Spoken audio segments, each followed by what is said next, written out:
These days, when a college basketball player jumps ship for the NBA after just 1 or 2 seasons of college ball, it's old hat. Even players who go directly from high school to the pros hardly make headlines anymore. But that wasn't always the case.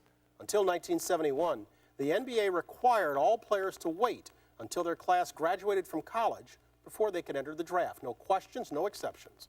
But 30 years ago, a young phenom named Spencer Haywood challenged that rule, and when the NBA moved against him, he sued the league, all the way to the Supreme Court. One of the toughest legal battles in sports history lasted most of the 1970 season, before making its way here to the United States Supreme Court, where the High Court upheld Haywood's right to play in the NBA. Haywood set the NBA on fire after the ruling, averaging 25 points and 12 rebounds per game for 4 years. 4 straight all-NBA years before being traded to New York. He loved the big city, living a rich and glamorous life with Iman, his supermodel wife. Well, I mean, he pioneered this whole movement.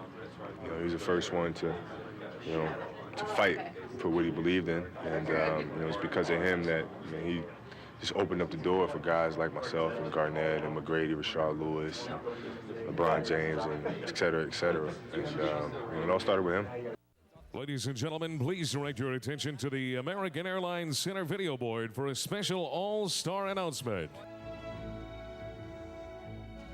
During his 13-year professional career, Spencer Haywood was one of the premier power forwards in the game, a dominating offensive and rebounding force who at 19 years old led the U.S. men's team to Olympic gold in 1968.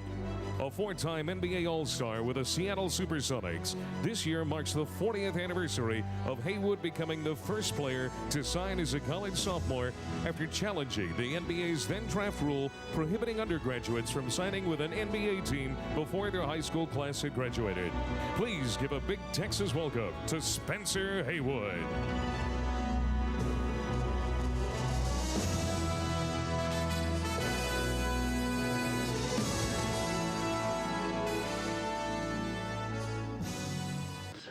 I don't think a lot of people understand that without Spencer Haywood, there wouldn't be Darryl Dawkins, there wouldn't be Kevin Garnett, there wouldn't be Bill Willoughby. They would only think it would be a Moses Malone.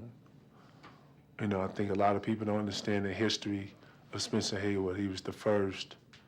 I think he went to Supreme Court, and he was the first to be considered youth into a professional sport and into our game, and he's made an impact.